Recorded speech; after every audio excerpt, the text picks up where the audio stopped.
오늘 이 시간에는 죽음에 이르는 7가지 죄의 네 번째 죄인 나태에 대해서 말씀을 나누도록 하겠습니다. 요즘 여러분들은 일상 속에서 가장 많이 하는 말이 무엇입니까? 대부분 피곤해, 또 시간이 없다, 또 바쁘다. 아마도 이 단어를 하루에 한 번씩 듣거나 말을 하게 되는 것이 바로 우리의 삶이 아닌가 생각이 듭니다.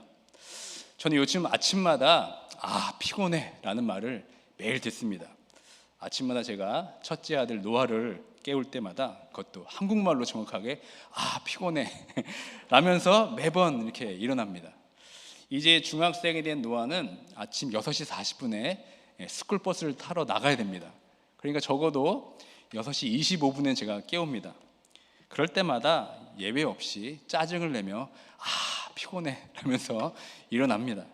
저는 그 소리 때문에 매 아침이 피곤합니다. 이 중학생인 노아도 사실 쉴 틈이 없습니다. 학교 갔다 오면 숙제도 해야죠, 또 피아노도 쳐야죠, 또 다른 공부도 해야죠. 그러다 보면 어느덧 10시입니다.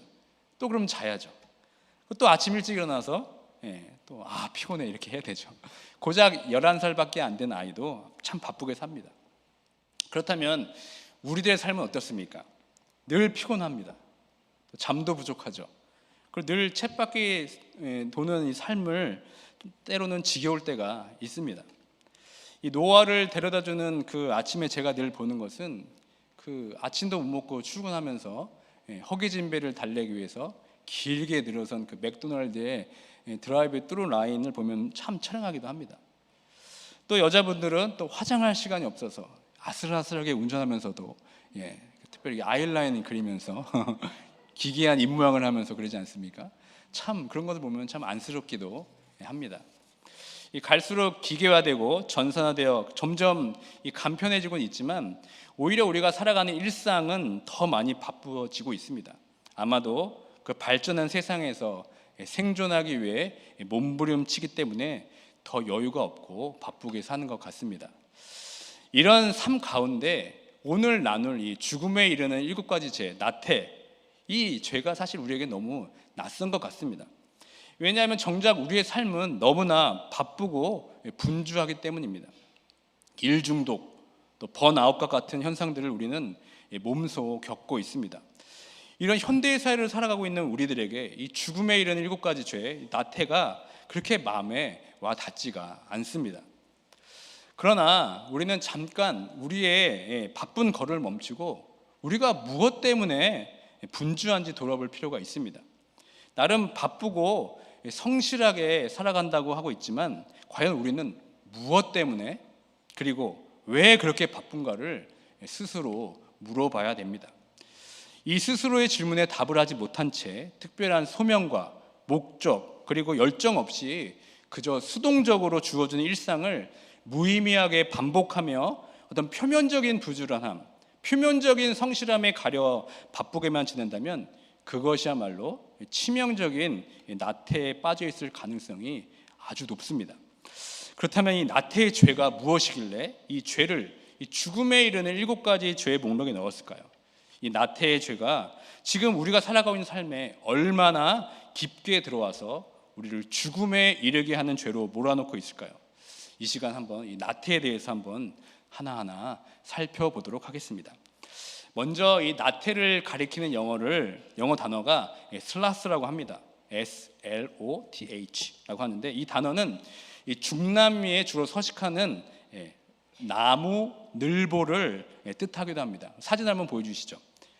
이게 바로 나무 늘보입니다. 아주 귀엽게 생겼습니다. 요즘에 애니메이션에 자주 등장합니다. 이 나무 늘보는 나무에 거꾸로 매달려서 꼼짝을 하지 않고 지냅니다. 그래서 최소한의 그 움직임만 가지며 살고 있는 동물이 바로 이 나무 늘보입니다. 그가 위협을 느껴서 도망갈 때의 그 움직이는 속도가 얼마인지 아십니까? 0.17마일입니다. 상상이 안 가시죠? 흉내 내려면 더 어렵습니다. 그리고 평소에 하루 24시간 중에 15시간에서 18시간을 잔다고 합니다. 그러니까 깨어있는 시간이 고작 6시간 혹은 8시간밖에 되지 않습니다. 그리고 나머지 시간은 쿨쿨 자는 것이 바로 이 나무 늘보입니다. 그렇다면 이 나무 늘보는 언제 나무에서 내려와서 움직일까요? 주로 나무에 매달려 있는데 이 나무 늘보는 일주일에 단 한 번, 딱 한 번만 이 배변 활동을 하기 위해서 나무에서 내려온다고 합니다. 그 외에는 이 나무에서 거의 움직이지 않습니다. 이와 같은 상황을 우리가 집에서 자주 목격할 수가 있습니다. 나무 늘보가 아니라 소파 늘보, 늘 주변에 많이 있지 않습니까? 저녁 먹고 혹은 주말에 나무 늘보처럼 소파에 딱 달라붙어서 있는 모습이 우리 삶에서 종종 볼 수 있습니다. 그래서 우리는 이 나태를 생각하면 그저 몸이 굼뜨고 행동이 느린 상태, 그런 모습만을 연상합니다. 그런데 이 교회가 이 죄로 규정한 나태는 이와는 성격이 무척 다릅니다. 이 교회 전통에서 나태를 어떻게 표현하고 있냐면 단순히 몸이 느린 상태가 아니라 영혼이 병든 것처럼 의욕과 활력을 잃어서 움직이지 않는 상태에 빠진 죄, 이것을 나태로 정의했습니다. 영혼이 병든 것처럼 의욕과 활력을 잃어 움직이지 않는 상태에 빠진 것, 이것이 바로 나태입니다. 사실 이 나태의 죄는 본래 사막 수도사들에게서 발견된 죄입니다. 이 4세기 이 사막 수도사 에바그리우스가 이 나태의 죄가 이 수도 생활에 미치는 최고의 악덕임을 경험을 통해서 알게 되었습니다. 처음 그 이집트 사막에 들어가서 그는 그곳에 은둔하며 생활하는 이 수도사들을 보게 되었는데 그들이 다 나태에 빠진 것을 보게 되었습니다. 열악한 환경, 또 오랜 금욕 훈련 등으로 지치고 이 건강 상태까지 나빠진 그들은 미래에 대한 염려와 불안으로 의기소침해지고 무기력한 상태에 빠졌습니다. 그 결과 이 수도 생활을 하고 하는 이 수도사들이 의욕을 잃어버리게 되고 수도하는 자리를 슬슬 벗어나기 시작했습니다. 에바그리우스는 그런 모습을 나태라고 정의했습니다. 이 나태의 어원을 살펴보면요, 이 나태를 뜻하는 라틴어 아케디아 혹은 아키디아에서는 이 헬라어 아케디아라에서 왔습니다. 근데 이 뜻이 뭐냐면 이 관심 없음이라는 의미입니다. 현재 자신이 돌봐야 하고 관심을 둬야 하는 중대하고 본질적인 대상 앞에서 자신을 감추거나 제한하는 모습을 의미하는 겁니다. 그러니까 다시 말해 나태는 의욕도 없어지고 무기력해져서 어떤 일에도 감정이 동하지 않고 마침내 손을 놓고 아무것도 행하려고 하지 않는 마음의 상태를 나태라고 이야기합니다. 그래서 영국의 소설가이자 언어학자였던 이 도로시 세이어즈는 나태에 대해서 이렇게 말했습니다. 아무것도 믿지 않고 신경 쓰지도 않고 알려고도 하지 않고 간섭하지도 않고 즐기지도 않고 사랑하지도 않고 미워하지도 않고 살아야 할 분명한 목표도 없고 죽어야 할 어떤 이유도 없기 때문에 그저 살아있는 죄가 나태이다, 이렇게 정의를 했습니다. 이 나태가 이 다른 죄들에 비해 독특한 점이 하나 있습니다. 그것은 행하는 죄가 아니라 행하지 않는 죄라는 게 바로 나태입니다. 그러니까 하지 말아야 할 것을 행하는 것이 아니라 꼭 해야 할 것을 행하지 않는 것이 바로 나태입니다. 예를 들어 보겠습니다. 교회에 왔는데 이 교회 마당에 휴지가 떨어져 있습니다. 대부분 쓰레기인 줄 알고 그것을 주워서 휴지통에 버려야 하는데 별로 그런 사람은 없습니다. 버려야 하는 건 알지만 귀찮기 때문이죠. 알고 있고 해야만 하는 것을 알지만 내버려 둔다면 또한 그것 또한 나태입니다. 의지적으로 선을 행하기를 거부했기에 그것은 의도적으로 악을 범하는 것과 마찬가지인 겁니다. 이 나태와 반대되는 개념이 뭐냐면 바로 근면이죠. 이 근면은 영어로 이 diligence라고 합니다. 이 단어가 라틴어는 딜리게레라고 하는데 이 딜리게레의 의미는 사랑하다라는 뜻입니다. 그러니까 다시 말해서 부지런함이 사랑하는 것에서부터 시작된다는 의미입니다. 그러니까 우리가 열심히 일하고 부지런히 무엇을 하는 것은 그 대상에 대해서 애정이 있기 때문에 그렇습니다. 그 반대로 무엇이든 하기 싫다는 것은 사랑하는 마음이 없다는 뜻이기도 합니다. 이러한 나태는 단지 이 게으름의 문제가 아닙니다. 그 어떤 것에 관심을 가지지 않고 사랑하지 않는 것이 문제입니다. 그렇다면 이 나태로 인해 나타난 특징이 무엇이겠습니까? 이 나태가 우리 삶에 있으면요, 영적 메마름이 찾아옵니다. 그리고 정신적 고갈, 또 내키지 않음, 지루함, 또 기쁨의 부재 등으로 나타납니다. 그 중에서 가장 대표적인 것이 바로 우울함과 지루함입니다. 아퀴나스는 나태를 이렇게 정의했어요. 선에 대해 슬퍼하는 것이라고 정의했듯이 실제로 나태에 빠지면 하나님의 이 선하심, 이 창조 세계의 아름다움을 봐도 시큰둥해지고 우울해지곤 합니다. 요즘 여러분들의 마음은 어떻습니까? 마음이 시큰둥하고 우울하십니까? 그렇다면 우리는 왜 이렇게 우울해지는 것일까요? 이 사막 수도사 이 카시아누스가 우울이 일어난 원인을 세 가지로 이야기했습니다. 첫 번째는 분노입니다. 그러니까 분노가 해소되지 않으면 우울증으로 넘어가게 됩니다. 두 번째는 이 바라고 성취하고 싶었던 것이 좌절될 때 우리는 우울해집니다. 여러분, 수도사들의 삶을 한번 생각해 보십시오. 기도 생활, 이 말씀 생활에 매진했지만 하나님의 응답을 얻지 못하고 단조로운 수도 생활에서 어떤 만족이나 기쁨을 보지 못할 때 그들은 이 낙오감과 좌절감이 생기면서 우울해지게 됩니다.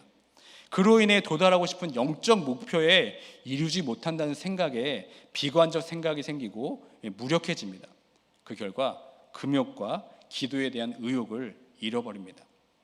셋째로 우리가 우울해지는 이유가 무엇이냐면 아무 이유 없이 우울해질 때도 있습니다. 이것은 우리의 영혼의 적인 이 마귀가 실제 상황과는 다른 이 부정적인 방향으로 생각하도록 우리를 몰아넣고 있기 때문에 우리는 우울에 빠지게 되는 겁니다. 그래서 절망하고 자포자기하게 만듭니다. 그래서 이 사막의 수도사들은 우울이 반드시 나태로 이어진다고 생각했습니다. 나태해지면 우울해지고 또 우울증이 생기면 나태가 깊어진다고 생각했습니다. 그러니까 우울증 같은 경우는 또 약물 치료, 또 심리 치료를 통해서 어느 정도 컨트롤이 가능합니다. 그런데 나태는 그렇지 않습니다. 나태는 오히려 더 근본적인 치료의 방법이 요구됩니다. 아퀴나스는 나태의 중요한 그 감정의 특징을 뭐라고 얘기했냐면 지루함이라고 말했습니다. 그러니까 지루함이란 우리의 일상생활이 따분해지고 실증을 느끼는 겁니다. 이러한 지루한 감정이 계속 우리 마음에 있다면 우리는 나태로 발전될 가능성이 아주 큽니다. 우리는 지금 긴 이 코로나 팬데믹의 터널을 지나고 있습니다. 이 긴 터널을 지나면서 새로 나온 신조어가 무엇입니까? 바로 코로나 블루라는 겁니다. 이 단어의 뜻은 이 코비드 19으로 인하여서 사회적 거리두기, 또 자가격리 등으로 사람들이 서로를 만나기는커녕 밖으로 나가는 것조차 하지 못해서 실내에서 주로 생활하면서 발생되는 정신적 이상을 일컫는 말입니다. 어쩌면 우리는 이 코로나 블루라는 이 사회적 현상에 다 영향을 받고 있습니다. 그렇다 보니까 괜히 요즘에 우울해지고 무력함이 찾아오기도 합니다. 그러다면 우리는 이 나태의 덫에 걸리기가 쉽습니다. 그렇다면 여러분, 내가 나태한가 아닌가를 어떻게 우리가 알 수 있을까요? 가장 쉽게 알 수 있는 방법은 내가 해야 할 일을 바로 하는가 아니면 미루는가 이를 보면 알 수 있습니다. 에이, 내일 하지 뭐, 이런 말을 자주 하거나 실제로 일을 자주 미룬다면 우리는 나태의 죄에 감염될 수도 있습니다. 이 나태의 유혹을 에바그리오스 수도사는 이 정오의 마귀라고 불렀습니다. 한번 사진을 보시죠. 이 표현은 시편 91편 6절에 나오는 정오에 임하는 재앙이라는 구절에서 온 것으로서 게으름이 마치 이 대낮에 닥치는 재앙처럼 밝을 때에 수도사들을 넘어뜨린다고 생각했습니다. 그러니까 주로 마귀는 어두운 밤에 올 것 같은데 이 나태는 이 대낮에 찾아옵니다.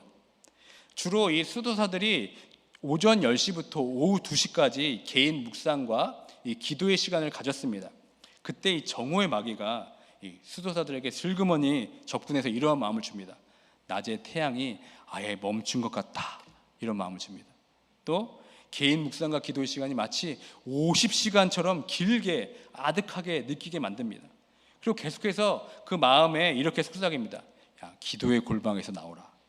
그리고 저녁까지 한참 남았으니까 좀 쉬면서 기도하라고, 이런 속삭임을 줍니다. 또 이렇게 얘기합니다. 다른 수도사들도 지금 나와서 쉬고 있다고 막 속삭이게 됩니다.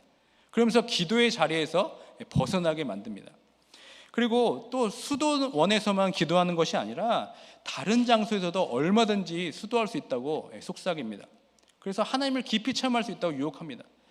그래서 수도사들에게 나태를 조장해서 그 기도의 자리, 예배의 자리에서 벗어나도록 유혹해서 결국은 영적 싸움에 대열해서 낙오하게 만듭니다.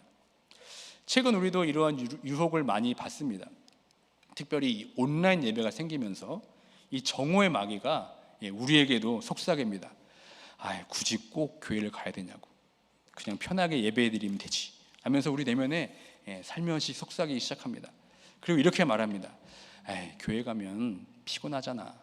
사람들과 또 어울려야 되고, 또 사람들의 또 장단에 맞추기도 힘들고, 또 여자분들은 또 뭘 입고 가야 되나, 화장도 해야 하고, 피곤하다, 그냥 집에서 온라인 예배를 드리면 되지 하면서 스스로를 합리화시키게 합니다. 그렇게 하다 보면 어떻게 됩니까? 점점 예배를 소홀히 하게 되고 그마저 편한 온라인 예배 시간도 잘 지키지 못합니다. 그리고 나중에 어떻게 됩니까? 양심상 설교라도 듣자 하면서 설교만 듣고 예배를 드렸다고 생각합니다. 이처럼 나태는 우리의 모든 것을 미루게 합니다. 그리고 결국 마땅히 해야 할 일도 못하게 합니다. 꼭 있어야 할 자리를 벗어나게 합니다. 꼭 바라볼 것을 보지 못하게 하고 다른 곳으로 시선을 향하게 합니다.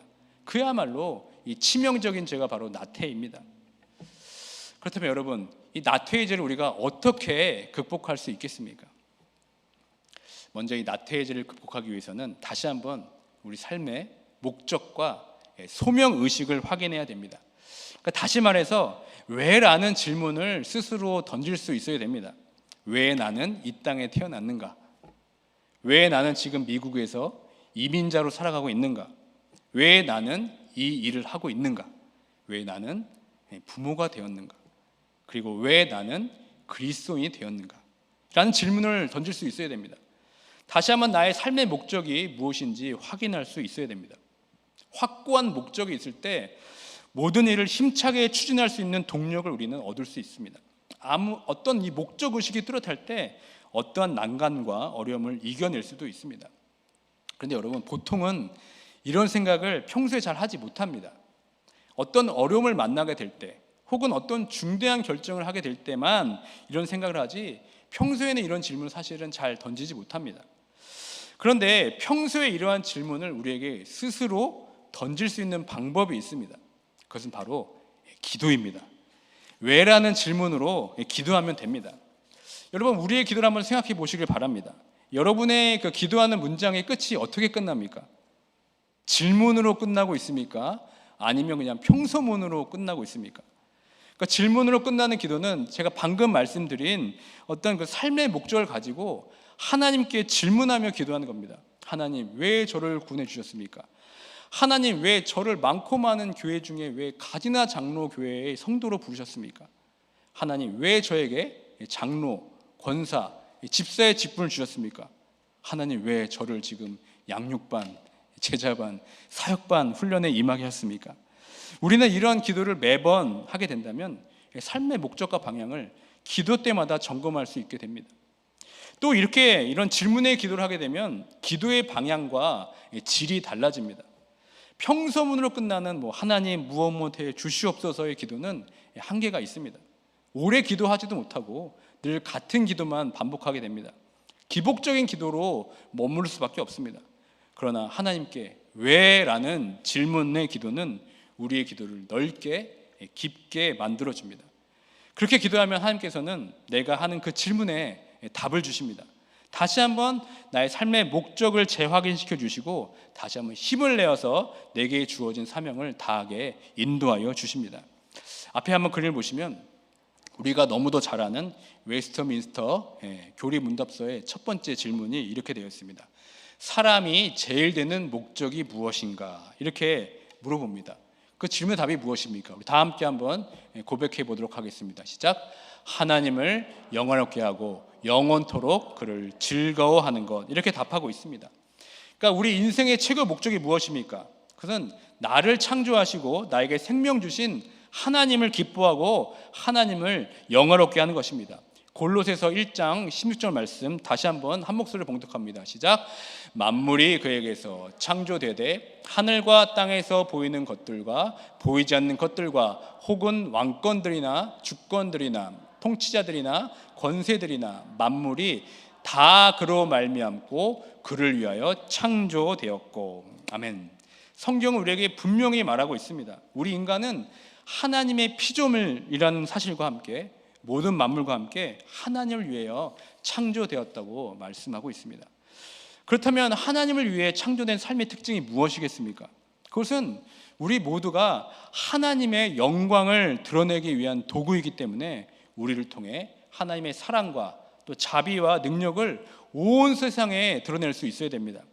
하나님께서 찬양받으시도록 하는 것이 바로 우리들의 삶의 이유이며 목적이어야 됩니다. 그래서 우리들의 삶은 세상 사람들의 삶과 달라야 되죠. 세상으로 구별된 것이 바로 우리 구원받은 성도들의 삶입니다. 우리 삶을 통하여서 하나님이 드러나야 됩니다. 이걸 더 쉽게 말하면 이 구원받은 성도들은 이 세상 사람들보다 더 부지런해야 됩니다. 이 구원받은 성도들은 세상 사람들보다 더 섬겨야 됩니다. 그리고 구원받은 성도들은 세상 사람들보다 더 착해야 됩니다. 세상 사람들과 구별된 삶을 통해서 결국 하나님의 이 선하심이 드러나게 하는 것이 바로 하나님을 위하여 창조된 삶의 궁극적인 목적입니다. 그러므로 우리는 다시 한번 우리의 삶의 목적, 이 소명을 다시 한번 새롭게 인식할 필요가 있습니다.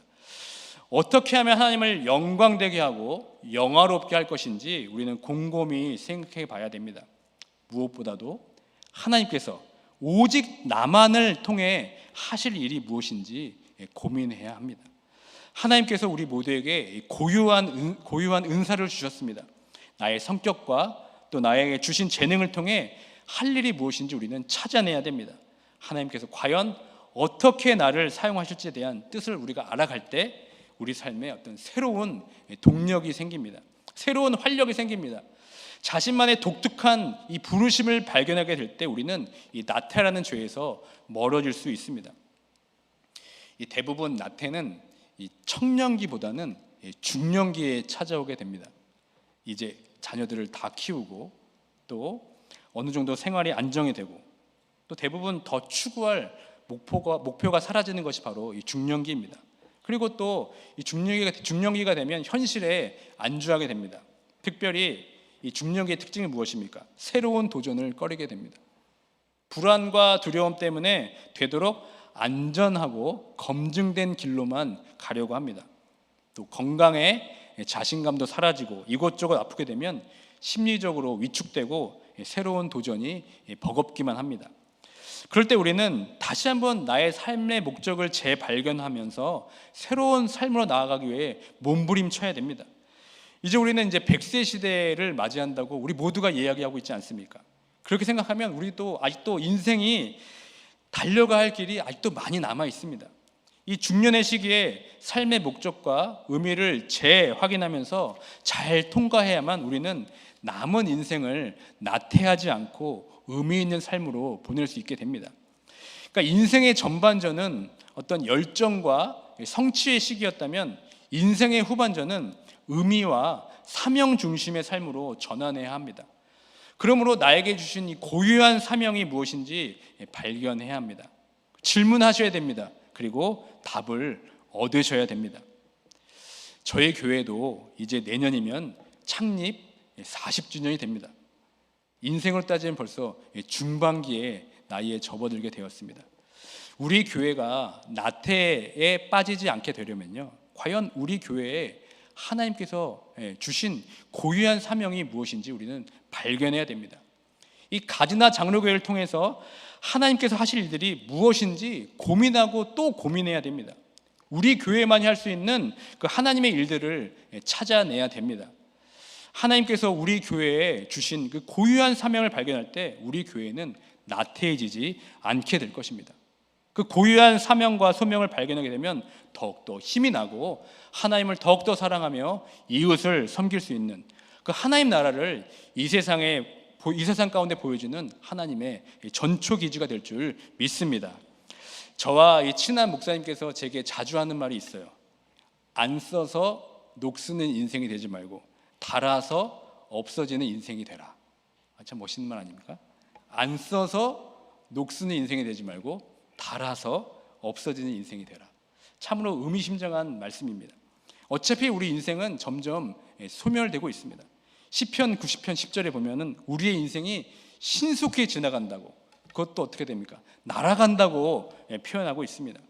그러므로 우울과 나태에 빠져서 녹쓰는 인생이 되지 말고 하나님께서 나에게 주신 그 고유한 소명이 무엇인지 발견하고 그 소명을 위해 열정을 품고 이왕 없어지는 인생, 하나님의 영광을 위해 닳아서 없어지는 인생이 되시길 주님의 이름으로 축원드립니다. 이제 앞으로 아침에 깰 때 피곤해 라며 짜증내며 한숨 쉬며 이러는 것이 아니라 매일 눈을 떴을 때 왜 나에게 이러한 하루를 주셨는지, 왜 나에게 이러한 직장을 주셨는지, 왜 내게 이러한 생명을 주셨는지 기도하며 하루를 시작하면 어떻게 될까요?